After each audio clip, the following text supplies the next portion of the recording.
Coming. Thank you sir.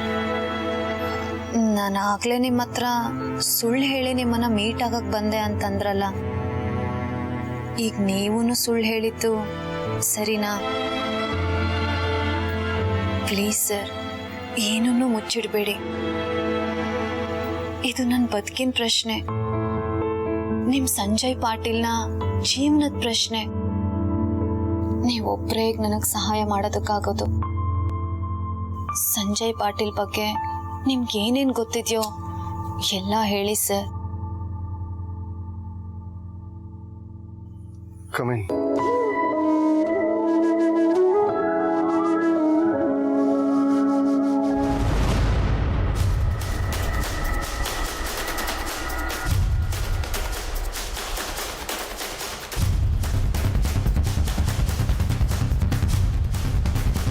Stop Ooty project.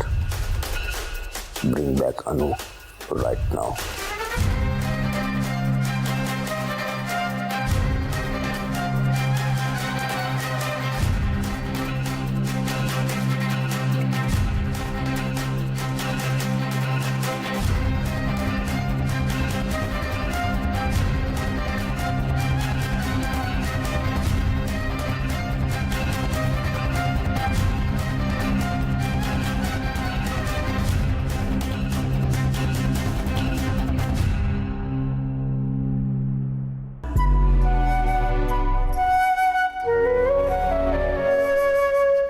Meera ಅನ್ನೋ ಹೆಸರಿಗೆ ತಕ್ಕಂತೆ ಕಾಯ್ತಾ ನಿಂತಿದ್ದೀನಿ ಸರ್. ಪ್ರತಿ ರಾತ್ರಿ ನೀವಿಲ್ಲಿ ಬರ್ತೀರಾ, ನನಗೆ ಸಿಗ್ತೀರಾ ಅಂತ ಅನ್ಸೋಕೆ ಶುರು ಆಗೋಗಿದೆ. ಇದು ಡಿಸಾರ್ಡರೋ ಏನೋ ಗೊತ್ತಾಗ್ತಿಲ್ಲ. ಆದರೆ ಸರ್, ನಿಮಗೋಸ್ಕರ ಕಾಯೋದ್ರಲ್ಲಿ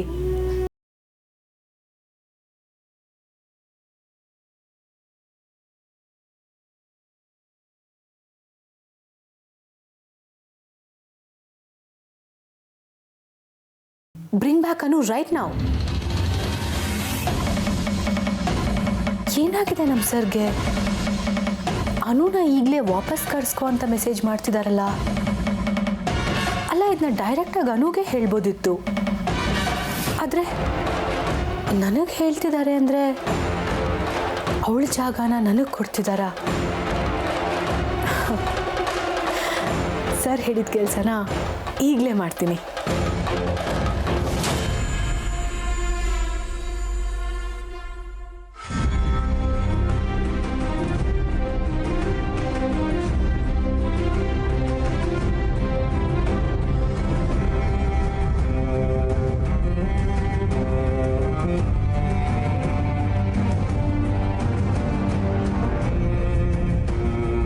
ಪ್ರತಿದಿನ ಹುಡುಗರು ಓದ್ತಿದ್ದಾರಾ ಇಲ್ವೋ ಅಂತ ಚೆಕ್ ಮಾಡೋಕ್ಕೆ ರೌಂಡ್ಸ್ಗೆ ಹೋಗ್ತಿದ್ದೆ. ಸಾಮಾನ್ಯವಾಗಿ ಗಲಾಟೆ ಮಾಡೋರ ಮೇಲೆ ನಮ್ಮ ಗಮನ ಹೋಗಬೇಕು. ಆದರೆ ಸಂಜು ಓದೋದನ್ನು ನೋಡಿದ್ರೆ ಎಂಥವ್ರಿಗೂ ಒಂದು ಕ್ಷಣ ನಿಂತು ನೋಡಬೇಕು ಅನಿಸ್ತಿತ್ತು. ಸ್ಟಡಿ ಅವರ್ನಲ್ಲಿ ಯಾರೂ ಅವನಷ್ಟು ಆಸಕ್ತಿಯಿಂದ ಓದ್ತಾ ಇರಲಿಲ್ಲ.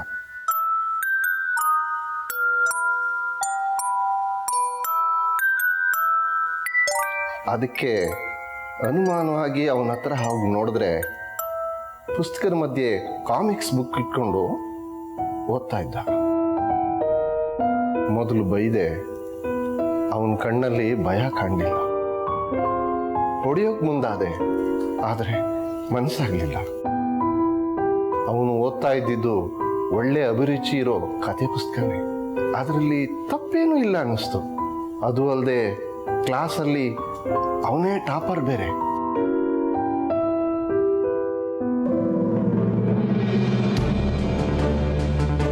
ನೋಡಲ್ಲಿ ಎಲ್ಲ ಆಟ ಆಡ್ತಿದ್ದಾರೆ, ನೀನ್ ಮಾತ್ರ ಇಲ್ಲಿದ್ಯಾ? ಹತ್ತಿರ ನೋಡು.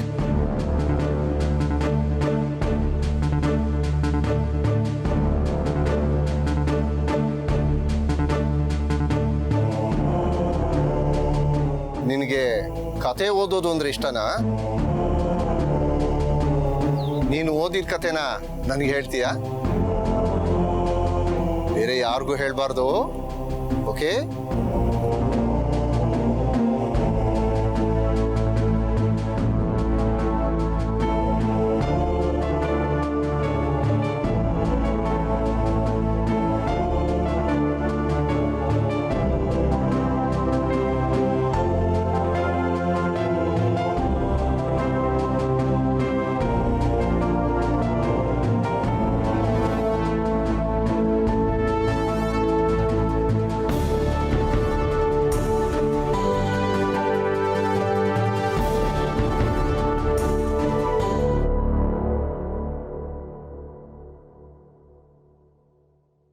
ಯಾವಾಗಲೂ ಅವನದೇ ಲೋಕದಲ್ಲಿ ಕಲ್ಪನೆಯಲ್ಲೇ ಇರ್ತಿದ್ದ.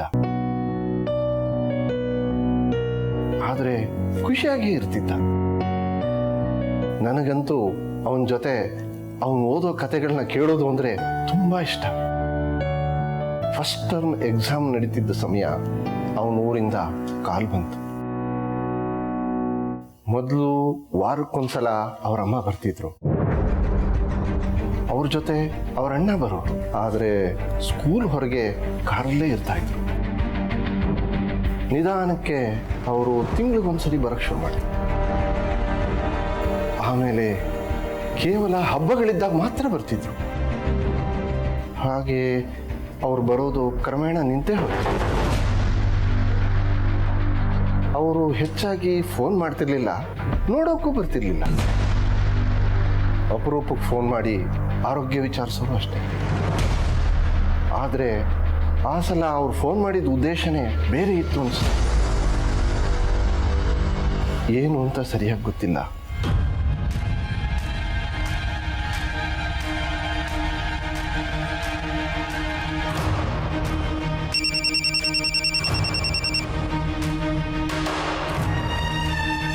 ಹಲೋ ಸರ್, ಸಂಜುನ್ ವಿಚಾರದಾಗ ನಾನು ನಿಮ್ಮನ್ನೇ ನಂಬಿದ್ದೀನಿ ಸರ್. ಹಲೋ, ಏನಾಯ್ತು?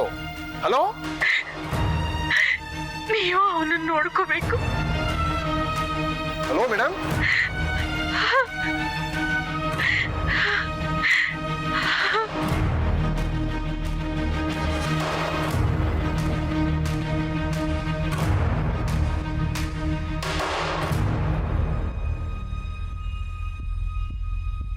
ಇದ್ದಕ್ಕಿದ್ದಾಗೆ ಅಳಕ್ ಶುರು ಮಾಡಿದ್ರು. ಅಷ್ಟರಲ್ಲಿ ಫೋನು ಕಟ್ ಆಗೋಯ್ತು. ಯಾರೋ ಫೋನ್ ರಿಸೀವರ್ನ ಬಲವಂತವಾಗಿ ಎಳ್ದು ಕಟ್ ಮಾಡಿದ್ರು ಅನಿಸ್ತು. ಆಕೆಗೆ ಅದ್ಯಾವ ಸಮಸ್ಯೆ ಆಗಿತ್ತು ಗೊತ್ತಿಲ್ಲ. ನನಗೂ ಏನ್ ಮಾಡಬೇಕು ಅಂತ ಅರ್ಥ ಆಗ್ಲಿಲ್ಲ.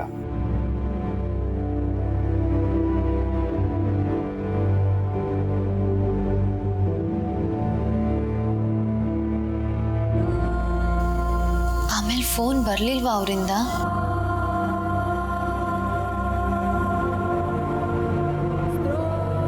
ಆಗ ಸಂಜುಗೆ ಮಿಡ್ ಟರ್ಮ್ ಎಕ್ಸಾಮ್ ನಡೀತಿತ್ತು. ಅದಕ್ಕೆ ನಾನು ಅವನ ಹತ್ರ ಏನು ಹೇಳಕ್ ಹೋಗಿಲ್ಲ. ಅವನು ಯಾವಾಗಲೂ ಪರೀಕ್ಷೆ ಮುಗಿಸಿ ರಜಾ ಬರೋಕ್ಕೆ ಕಾಯ್ತಿದ್ದ. ಊರಿಗೆ ಹೋಗಬೇಕು, ಅಮ್ಮನ ನೋಡಬೇಕು ಅಂತ ಹೇಳ್ತಿದ್ದ. ಮಿಡ್ ಟರ್ಮು ಆಯಿತು, ರಜಾನೂ ಬಂತು.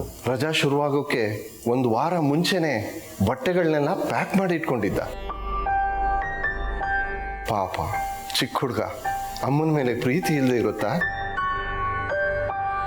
ನನ್ನ ಅಮ್ಮನಿಗೆ ಯಾರೂ ಇಲ್ಲ, ನಾನೊಬ್ಬನೇ, ನಾನಿಲ್ಲದೆ ಅವ್ರಿಗೆ ಬೇಜಾರಾಗುತ್ತೆ ಅಂತ ಪದೇ ಪದೇ ಹೇಳ್ತಿದ್ದ. ಅವನು ಹೇಳೋದು ನೋಡಿದ್ರೆ ಮತ್ತೆ ಅವನು ಅಮ್ಮನ ಬಿಟ್ಟು ಈ ಸ್ಕೂಲ್ಗೆ ಬರ್ತಾನೋ ಇಲ್ವೋ ಅನಿಸ್ಬಿಡ್ತು. ಬರೀ ಅಮ್ಮನ ಬಗ್ಗೆ ಅಷ್ಟೇ ಮಾತಾಡ್ತಿದ್ರ? ಅಪ್ಪನ ಬಗ್ಗೆ ಅವ್ರೇನು ಹೇಳ್ತಿರ್ಲಿಲ್ವಾ? ಅಪ್ಪನ ಬಗ್ಗೆ ಸಂಜು ಮಾತ್ರ ಅಲ್ಲ, ಅವರ ಅಮ್ಮನೂ ಯಾವತ್ತೂ ಮಾತಾಡಿಲ್ಲ.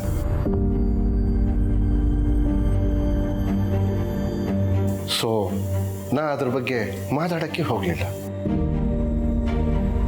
ರಜೆ ಶುರುವಾಯಿತು. ಬೇರೆ ಮಕ್ಕಳನ್ನ ಅಪ್ಪ ಅಮ್ಮಂದ್ರು ಬಂದು ಅವ್ರನ್ನೆಲ್ಲ ಕರ್ಕೊಂಡು ಹೋಗೋಕೆ ಶುರು ಮಾಡಿದ್ರು. ಆದರೆ ಸಂಜು ಊರಿಂದ ಯಾರೂ ಬರಲಿಲ್ಲ. ನಮ್ಮಮ್ಮ ಬರ್ತಾಳೆ ಅಂತ ಸಂಜು ಕಾಯ್ತಾನೇ ಇದ್ದ. 3-4 ದಿನಗಳಾದರೂ ಅವ್ರು ಬರಲೇ ಇಲ್ಲ. ಆದರೆ ದಿಢೀರಂತ ಒಂದಿನ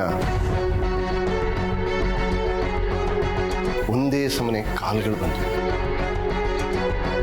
ಆದರೆ ಅವರು ಸರಿಯಾಗಿ ಮಾತನಾಡ್ತಾ ಇರಲಿಲ್ಲ. ಯಾರೋ ಅವ್ರನ್ನ ಹಿಂಸೆ ಮಾಡ್ತಿರೋ ಹಾಗೆ ಅನಿಸ್ತಿತ್ತು. ಯಾರೋ ತಡೆದ್ರೇನೋ ಅನ್ನೋ ಹಾಗೆ ಫೋನ್ ಇಟ್ಬಿಡ್ತಾ ಇದ್ರು. ನನಗೇನೂ ಅರ್ಥ ಆಗಲಿಲ್ಲ.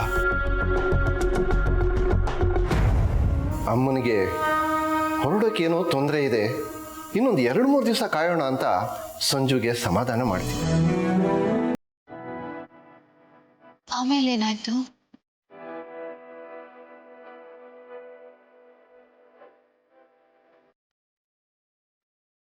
ಕೊನೆಗೂ ಅವರಮ್ಮ ಬರಲೇ ಇಲ್ಲ.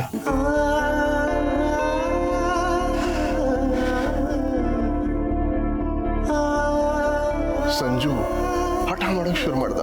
ಒಬ್ನೇ ಹೊರಡ್ತೀನಿ ಅಂತ ತಯಾರಾದ. ಅದಕ್ಕೆ ನಾನೇ ಸಂಜುನ ಊರಿಗೆ ಕರ್ಕೊಂಡು ಹೋಗ್ತೀನಿ ಅಂತ ಹೊರಟೆ. ಅಷ್ಟರಲ್ಲಿ ಅವರ ಅಮ್ಮನ ಅತ್ತಿಗೆ ಅವರ ಅಣ್ಣನ ಹೆಂಡತಿ ನನಗೆ ಕಾಲ್ ಮಾಡಿದ್ರು. ಅಣ್ಣನ ಹೆಂಡ್ತಿನ? ಹೌದು, ಸಂಜುಗೆ ಅವರ ಅತ್ತೆ ಆಗಬೇಕು. ಅವರು ಫೋನ್ ಮಾಡಿ ಸಂಜುನ ಇನ್ನೊಂದಷ್ಟು ದಿವಸ ಹಾಸ್ಟೆಲಲ್ಲೇ ಇಟ್ಕೊಳ್ಳಿ ಅಂತ ಫೋನ್ ಮಾಡಿದ್ರು.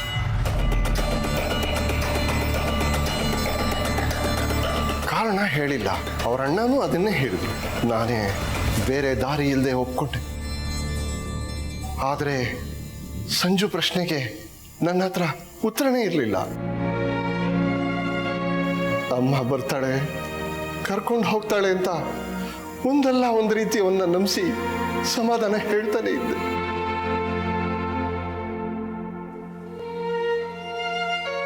ನಂಬಿಕೆ ನಂಬಿಕೆ ನಂಬಿಕೆ ತುಂಬಾ ಮುಖ್ಯ ಸಂಜಯ್. ಅಮ್ಮ ಬರ್ತಾಳೆ ಅಂತ ಕತೆ ಹೇಳ್ತಾ ಇದ್ದೆ. ಆ 3 ಅಕ್ಷರದ ಪದಾನ ಭದ್ರವಾಗಿ ಹಿಡ್ಕೊಂಡು ಅವರಮ್ಮ ಬರ್ತಾಳೆ ಅಂತ ಕಾಯ್ತಾನೆ.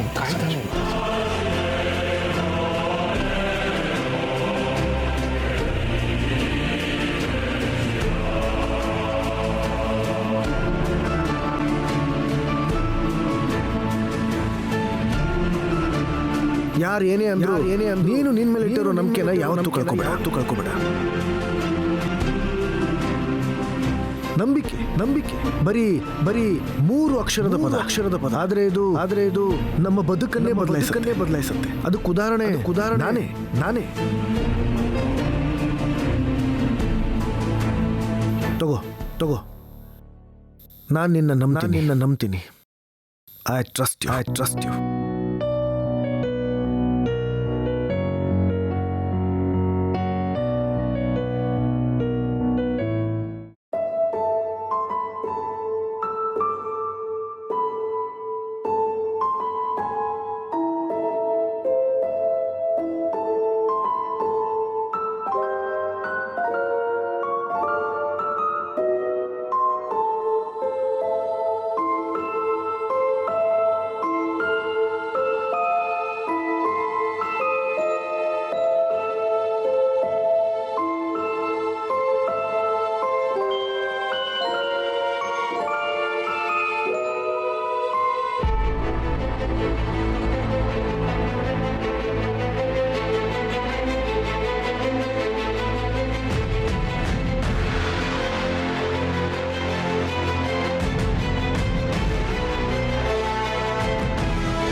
ಸಂಜು, ಇಲ್ಲಿ ಯಾಕಿದೀಯಾ?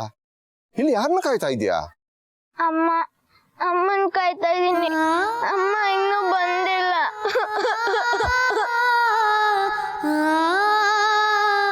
ಅಮ್ಮ ಇನ್ನೂ ಬಂದಿಲ್ಲ. ಸಂಜು, ಅಮ್ಮ ಕೂಗ್ದಂಗಾಯ್ತು. ಅಮ್ಮ ಎಲ್ಲಿದ್ಯಾ? ಅಮ್ಮ ಎಲ್ಲಿದ್ಯಾ? ಅಮ್ಮ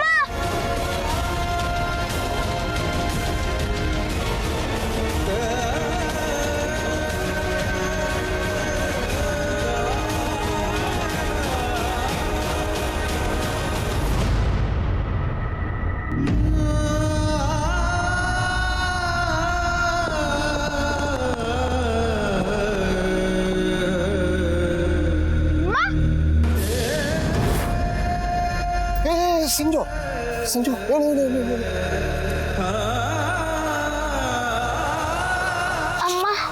ಅಮ್ಮ ಬಂದಿದ್ಲು. ಸಂಜು, ಅಮ್ಮ ಇನ್ನೂ ಬಂದಿಲ್ಲಪ್ಪ. ಅಮ್ಮ ಬಂದೇ ಬರ್ತಾರೆ. ನಂಬಿಕೆ ಮುಖ್ಯ. ನೋಡು, ನಾನು ಹೇಳಿರೋದು ನೆನಪಿದೆ ತಾನೆ? ನೆನಪಿದೆ. ನಂಬಿಕೆ 3 ಅಕ್ಷರದ ಪದ. ಅಮ್ಮ ಬಂದೇ ಬರ್ತಾಳೆ.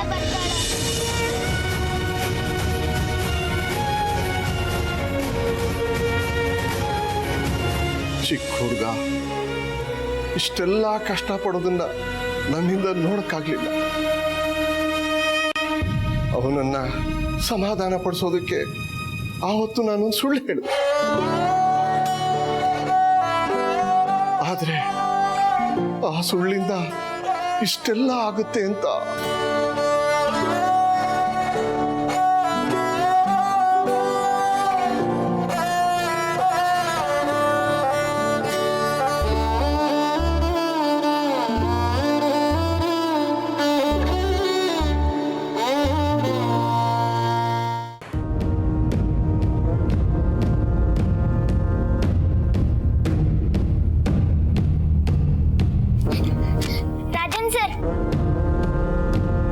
Rajan sir, how am I looking? Good, very good. ಅಮ್ಮ ಬರೋದಕ್ಕೂ ಮೊದಲೇ ಎದ್ದು ರೆಡಿ ಆಗಿದ್ದೀನಿ. ಈಗ ಅಮ್ಮ ಯಾವಾಗ ಬಂದ್ರು ಅವಳ ಜೊತೆ ಹೊರಡೋದಕ್ಕೆ ನಾನ್ ರೆಡಿ. ಅಮ್ಮ ಪಾಪ ಅಷ್ಟು ದೂರದಿಂದ ಬರ್ತಾಳೆ, ಅವಳನ್ನ ಕಾಯಿಸ್ಬಾರ್ದಲ್ವಾ, ಅದಕ್ಕೆ.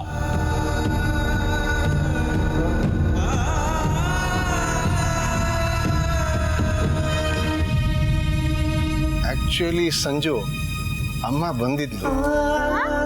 ಅಮ್ಮ ಬಂದಿದ್ದಾಳ? ಎಲ್ಲಿದ್ದಾಳೆ? ಎಲ್ಲಿ ಅಮ್ಮ? ಸಂಜಯ್ ಬೈಲಿ. ಅಮ್ಮ ನಿನ್ನೆನೆ ಬಂದಿದ್ಲು. ನೀನು ಹಾಯಾಗಿ ನಿದ್ರೆ ಮಾಡೋದನ್ನ ನೋಡಿ ಎಬ್ಸಕ್ ಮನ್ಸಾಗದೆ ಹಾಗೆ ಹೊರಟೋದ್ಲು.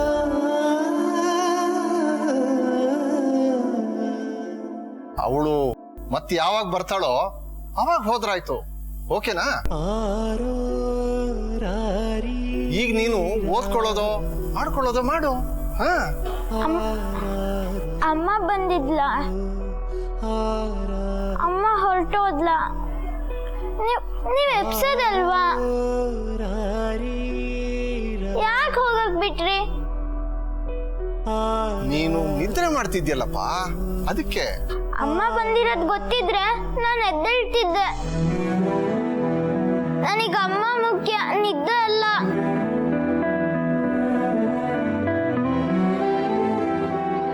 Don't worry Sanju, she will come back. Free ಆದಾಗ ಮತ್ತೆ ಬರ್ತಾಳೆ, ಹೋದ್ರಾಯ್ತು. ನೀನು ನನಗೆ ಕತೆ ಹೇಳ್ತೀನಿ ಅಂತಿದ್ದೆ. ನಾನು ನಿನ್ ಕತೆ ಕೇಳಕ್ಕೆ ಹೇಗೆ ರೆಡಿ ಆಗಿದ್ದೀನಿ ನೋಡು. ನಿಮಿಷ.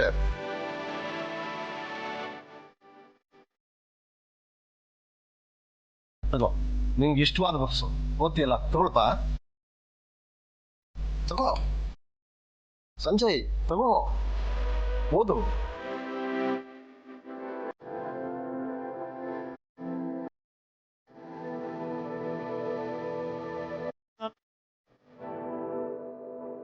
ಓದು, ನಿನ್ಗಿಷ್ಟ ತಾನೆ ಬುಕ್ಸು, ಓದ್ಕೋ.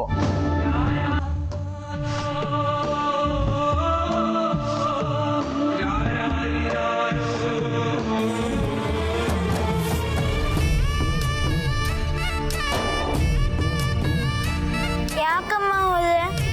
ನಾನು ನೆಪ್ಸಿದ್ರೆ ನಿನ್ ಜೊತೆ ನಾನು ಬರ್ತಿದ್ದೆ. ಇಲ್ಲಾಂದ್ರೆ ನನ್ನ ನಿನ್ ಕಾಲ್ ಮೇಲೆ ಮಲಗ್ಕೋಬೋದಿತ್ತು. ನನ್ನ ಹತ್ರ ಒಂದು ಮಾತನ್ನು ಆಡ್ದೆ ಹೊರಟೋದಲ್ಲಮ್ಮ.